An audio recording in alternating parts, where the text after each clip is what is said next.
Hey, what's going on? I'm Matt O'Leary back with another video. And before we get started, I just wanted to mention that you can follow me on social media at Matt O'Leary NY on Facebook, Twitter, Instagram, TikTok, all that fun stuff. And also, if you haven't checked out the podcast, please make sure to. Just Jets, new episodes drop every single Monday. They drop here on the YouTube channel and on your favorite podcast app, wherever you listen to your podcast. Please make sure to check it out. If you want to get involved in the show, you can call in at 631-517-0782. Numbers right here. Call in, leave your question, and I'll answer it on the show. So thank you so much for that.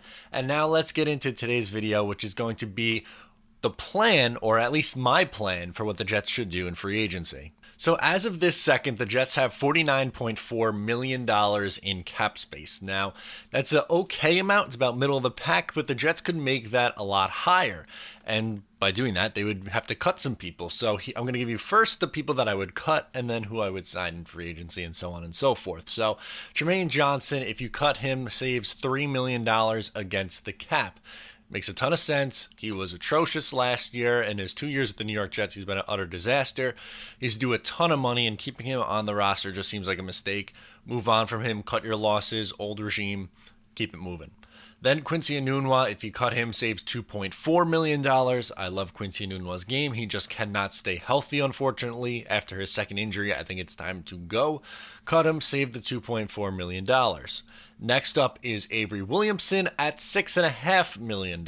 Now, that's going to save you a decent chunk of money. Yes, he was hurt all this past year, but he was really solid, and you don't know what you can get when you have both Williamson and Mosley on the field together.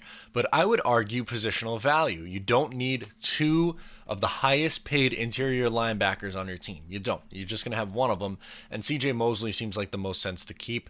So you're going to keep C.J. Mosley, move on from Williamson, and use this cap to help you fill in other areas. If the Jets cut Brian Winters, it saves them $7.5 million. He's an ineffective right guard. This is a no-brainer. After that, you have Darryl Roberts, who would cost you $6 million or would save you rather $6 million against the cap.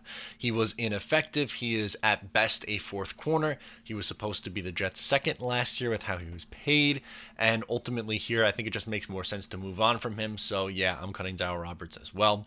And lastly on my list, I'm going to cut Josh Bellamy, a special teamer who had zero impact on this team whatsoever, $2.25 million, which now gives you $76.9 million in cap space. Now that's a lot more to work with. Now I'm going to start with guys who I'd want to bring back, and the first guy that I would want to bring back in free agency is Robbie Anderson.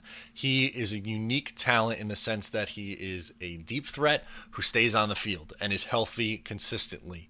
When you look at guys like Will Fuller, Deshaun Jackson, they are two of the better deep threats in the game, but they are hurt all the time. Robbie Anderson has played a majority of the games that he's been available for. Coming over in 2017, he was a rookie in 2016, didn't do all that much. 2017 really burst onto the scene. 2018 was pretty okay with Sam Darnold, and then this year was a little bit streaky, came on strong at the end. But in each of the last 3 years, it's something to keep in mind. His quarterback has gotten hurt and missed 3 games. In 2017, it was Josh McCown missing 3 games, and he was forced to play with Bryce Petty. He had over 900 receiving yards. If McCown never gets hurt, there's a very solid chance that he goes over 1,000 yards. And then in 2018, Sam Darnold missed time, and this time a decrepit Josh McCown came in and played, and the offense did nothing. And then this past year, obviously, Darnold missed some time with mono, and you had Luke Falk play games for you, and that was atrocious to watch. So yeah, I want to pay Robbie Anderson. I think it makes a lot of sense. You bring him in on something like 4 years, $52 million. That's $13 million per year on average. It's right around what he's asking for. Is it a touch on the high side? Yes, but I think it's important to keep young players that your star or potential star quarterback is comfortable with. Yeah, I'm keeping Robbie Anderson. Next up is Calvin Beachum, and I know a lot of Jets fans are like, well, why don't you just move on from Calvin Beachum and draft an offensive tackle? Well, here's the issue. You can't replace all 5 starters as much as you might like to. Right now, you're slotted in. Chuma Doga's on the right side. Don't trust that at all. I would bring back Calvin Beachum for something to the effect of 1 year, $7 million. I think that's pretty good value for him, and he provides a stopgap at left tackle. Now, I would still, spoiler alert, draft the best offensive tackle 11th overall. I would just play them on the right side to start. So whether that is Wills, Wirfs, Becton, Thomas, whoever is there for the New York Jets to take, you take him, plug him in on the right side. You have Beachum, who's just solid on the left side, and then you go from there.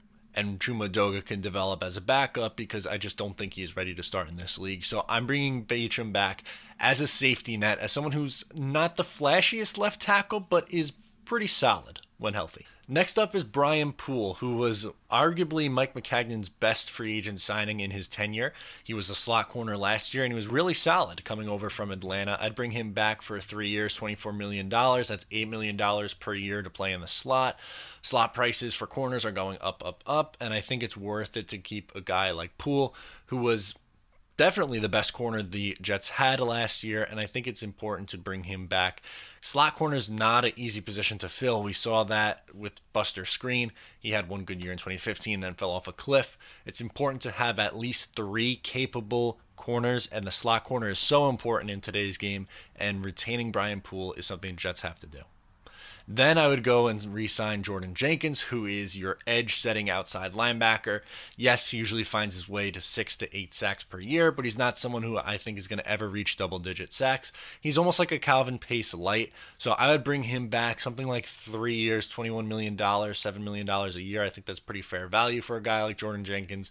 Again, he is your edge setter that you want to set with an elite pass-rushing outside linebacker on the other side. Then you have a pretty nice duo between those two guys. Now we get into free agents that I want the New York Jets to sign, and the first one is Joe Thuney, guard from the New England Patriots. Now, you could go the route of going Conklin, but as a tackle, he's probably going to make a little bit more money. You would think at minimum 15, probably closer to $17 million, whereas someone like Thuney, who plays guard, isn't going to get as much. Now, I know that people are saying that he could get $15 million. I'm not buying it. I think you're going to be able to get him for $12 million a year. So I'm going to say 4 for $48 million. Joe Thuney comes in, and that fixes your left guard position. After that, I would like to bring in a cornerback in James Bradberry. Yes, Byron Jones is going to be on the market, but he's going to be probably getting $16, $17 million a year. I know Bradberry's asking for 15. There's no way in hell he is getting $15 million a year.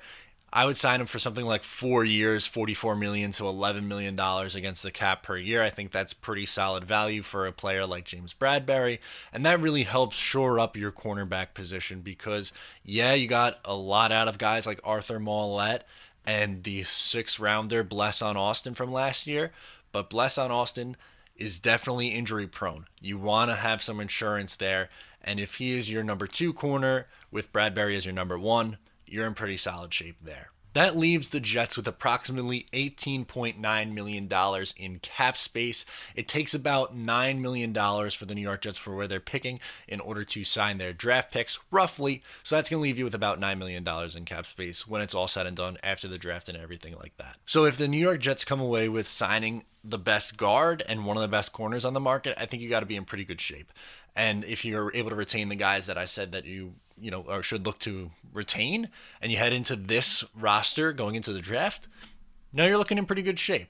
Let me know what you guys think of my free agency plan. What would you do differently? Who do you want the Jets to target? And let's get after it. Thank you so much for tuning in. Once again, I'm Matt O'Leary. Please make sure to subscribe. I'll talk to you next time.